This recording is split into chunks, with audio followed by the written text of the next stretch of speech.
मेरा नहीं ख्याल कि कोई आरपीओ और सीपीओ इतना आंखें बंद करके बैठा होगा कि लाखों रुपए वो पर मंथ ले रहा और आगे ना जाते हो। लोगों ने सोना बेच के अपने बंदे को फुल फ्राई से हाफ फ्राई पे लेके आए हैं। लोगों ने अपनी इज्जतें लुटाई हैं सिर्फ अपने बच्चों को बचाने के लिए। अस्सलाम वालेकुम नाज़रीन, मैं हूं मोहम्मद ताहिर। थाना मदीना टाउन के इलाका में एक अफसोसनाक वाक़या हुआ है। एजाज अहमद लूना साहब मौजूद हैं, उनसे पूछते हैं कि ये थाना मदीना टाउन का जो SHO है ये इतना ही मजबूत है और इतना ही बाअसर है कि वो हर वुकला और हर जो शहरी है उसके साथ ऐसा ही सलूक कर रहा है। अस्सलाम वालेकुम। वालेकुम सलाम। इसमें मैं गुजारिश करता चलूँ, जब कोई पुलिस वालों को काम पड़ता है ना, मिलाता है उसको अपनी सीट पे बिठाता है और फिर वो दमाद उसका सुलह करवाता है। यही पुलिस का वतीरा होता है अपने सबॉर्डिनेट के साथ। एक सबॉर्डिनेट जो फैसलाबाद बार में, आप वहाँ पे आप जर्नलिज्म के साथ आपका तल्लक है, फैसलाबाद में जो सबसे महंगा एरिया है वो नहर वाला है। वहाँ पे सैकड़ों की तादाद में वहाँ पे ढाबे हैं, वहाँ पे बड़े जो हैं सर एडिस तरह के या दूसरे खाने के होटल हैं, वहाँ से लाखों रुपए मंथली उसको मिलता है। मेरा नहीं ख्याल कि कोई आरपीओ और सीपीओ इतना आंखें बंद करके बैठा होगा कि लाखों रुपए वो पर मंथ ले रहा और आगे ना जाते हो। तो ये वो है जो उसको हाथ फेर के जब आपने शेर कह देना है तो शेर ने या तो जानवर बनना है या अपने मालिक की हिफाजत करनी है। तो वो मालिक की हिफाजत के लिए कर रहा है और मालिक उसको प्रोटेक्ट कर रहा है, ये वजह है। अदरवाइज एक SHO की क्या औकात होती है? अगर उसने कोई गैर कानूनी काम किया है, आरपीओ और सीपीओ के लिए उसको सस्पेंड करना कौन सा मुश्किल है? ये उनका शेर जो है उसको हमने बताने के लिए किया है कि हम इंसानों के मुआशरे में रहें या फिर जंगल नहीं है, आप जानवर ना बने, इंसान ही रहें। जी लूना साहब, आपने एक जिक्र किया है कि जो पुलिस मुकाबले कर रहे हैं और उसमें से मुबैना तौर पे जो नजायज भी लोगों को मारा जाए, इस हवाले से कोई आपने कोई ऐसा लाहेअमल तय किया है कि कोई रिट दायर की जाए इनके खिलाफ? मुआशरे में इतना डर पैदा हो चुका है, कोई बंदा दूसरे के पास जाने के लिए तैयार नहीं कि हमारा राज आगे ना चला जाए। 2 दिन हमने जो एहतजाज किया तो लोगों ने ये फील किया है कि ये वो एक सेगमेंट है सोसाइटी का जो वुकला मेरे समेत हैं, अगर इनको अपना राज बताया जाए तो ये हमारे राजदान रह जाएंगे। 2 दिन में हमें वो इंकशाफात हुए हैं। लोगों ने सोना बेच के अपने बंदे को फुल फ्राई से हाफ फ्राई पे लेके आए हैं। लोगों ने अपनी इज्जतें लुटाई हैं सिर्फ अपने बच्चों को बचाने के लिए। तो वो एक होश रुबा फैक्ट्स हमारे सामने आए हैं, जिसके बाद मुझे फील ये हुआ हमें मुतालबा ये करना चाहिए कि सीपीओ और आरपीओ जो हैं वो नासूर बन चुके हैं और नासूर जब बन जाए तो उसका वहां से रिमूवल होती है उस हिस्से से, इसलिए हमारा ये मुतालबा है।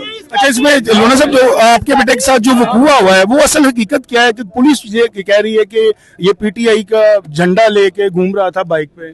सर आपके हवाले से मैं ये ऑन ओथ कहता हूँ जी कि मेरा बेटा उस दिन PTI की रैली का हिस्सा हो या उसने रैली निकाली हो, ऑन ओथ में स्टेटमेंट देने के लिए तैयार हूँ कि ये उनका मौक़िफ़ गलत है।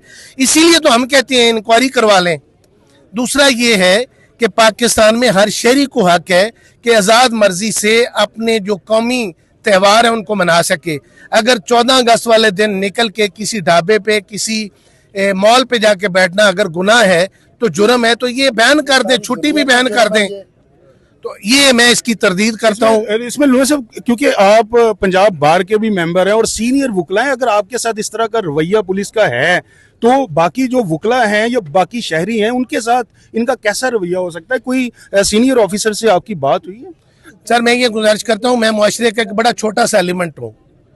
नमरूद को अल्लाह ताला ने जब सजा देनी थी उसके नाक में मच्छर दाखिल किया गया था, और ये अगर हमें मच्छर और मक्खी समझते हैं ना तो समझिए नमरूद की नाक में हम दाखिल हो चुके हैं। तो ये अगर हमें कीड़े मकोड़े समझते हैं तो समझ लें ये वो कीड़े मकोड़े हैं जो आपके जिस्म में दाखिल हो चुके हैं। और इंशाल्लाह ताला अगर आपने प्रॉपर अपने आप को ठीक ना किया और प्रॉपर मेडिसिन ना ली तो आपका जिस्म बदबूदार होगा। अब आपका मुतालबा क्या है कि जो पुलिस है वो अपना रवैया दुरुस्त करे? क्या मुतालबा है आपका? हमारा ये मुतालबा है बतौर वकील कि हर बंदा आइन के तहत अपने डोमेन में रहे। अदलिया, मुकन्ना और इंतजामिया 3 सेगमेंट होते हैं हमारी कॉन्स्टिट्यूशन के मुताबिक। अदलिया अपनी डोमेन में रहे जिस तरह वो काम कर रही है, मुकन्ना जो है वो अपनी डोमेन में रहे, और अदलिया और मुकन्ना मिलके ये इंतजामिया को समझाएं कि आप पिलर जरूर हैं लेकिन pillar for the service of public है, not for your own good. या अपने माल बनाने के लिए आप पिलर नहीं। हम ये कहते हैं कि बतौर इंतजामिया ये अपने दायरे इख्तियार में रहें हर बंदे की, ताकि इज्जत जान और माल की हिफाजत हो सके, बजाय इसके पब्लिक सर्वेंट होने के नाते ये हमारा तहफ़्फ़ुज़ करें। बल्कि ये वो बाढ़ है जो अपनी फसल को खाने के लिए तुली हुई और अब फसल खा चुकी है। अच्छा, हम कहते हैं बाकी जो फसल बच गई है ना उसको बचाया जा सके। इसमें बताइएगा कि जो आपके बेटों को गिरफ्तार किया गया, इस हवाले से आपने कोई रिट दायर की है या कोई एप्लीकेशन मूव की है एसएचओ के खिलाफ? दो चीजें हैं, दो चीजें हैं। जब आप पे कोई गुजरती है ना तो आपने दो डिसीजन लेने होते हैं। इस मामले को इंडिविजुअल लेके चलना है या इस मामले को इंडिविजुअल को कलेक्टिव बना के आपने सारे मुआशरे के लिए काम करना है। अगर मैं कोई पिटीशन फाइल कर दूं तो ये बिल्कुल शाबा जाएगा कि मैं अपने इंडिविजुअल मामले को आप दोस्तों की इमदाद से प्रेशर बना के हल करवाना चाहता हूं। मैंने ये सोचा मेरे साथ तो कोई हो गया काम, तो इस इंडिविजुअल मामले को कलेक्टिव बना के तमाम दोस्तों की प्रोटेक्शन हो सके। इसलिए फॉर द टाइम बीइंग जब मुझे दोस्त कहेंगे कि ये मसला उजागर हो चुका है, आप अपनी जातियात पे चले जाएं, तो जाके पिटीशन दायर करो, मैं इंशाल्लाह करूंगा। उस वक्त तक मुझे जरूरत नहीं है, मैं इंडिविजुअल से कलेक्टिव में जंप कर चुका हूं। इसमें यहाँ पे आपने कैंप लगाया, अगर आपका मुतालबा नहीं माना जाता तो फिर आप इसके अलावा फिर क्या करते हैं? जिंदगी में कई ऐसे मुतालबात होते हैं, कौमों पे कई ऐसे वक्त होते हैं कि अपना एक नैरेटिव बनाते हैं, जरूरी नहीं वो नैरेटिव पूरा हो। हमने जिस तरह हजरत यूसुफ अलैहिस्सलाम की खरीदारी के लिए अट्टी लेके बीबी आ गई थी ना, तो वो अट्टी उनकी कीमत नहीं थी, लेकिन आज तक याद रखा जाता है कि एक बुढ़िया अट्टी लेके बाजार मिस्र में आ गई थी कि यूसुफ के खरीदारों में अपना नाम लिखवा सको। हम तो अपना हिस्सा डालने वाले हैं, जरूरी तो नहीं है कि हमारा नैरेटिव जो है उसको वो माने भी। ये तो आपके सामने, पब्लिक के सामने फैसला होगा कि जो हमने बयानिया बनाया वो ठीक था या नहीं ठीक था। हमारा अगर स्टांस ठीक था तो क्या बतौर वकील हमें वापस होना चाहिए? अगर वो नहीं माना जाता, अगर फर्ज कर ले मैं इसी बात पे रहूं कि उसको लाजमी मैंने मनवाना है, तो मेरी वो इंडिविजुअल सोच हो जाएगी, कलेक्टिव सोच से मैं नीचे आ जाऊंगा।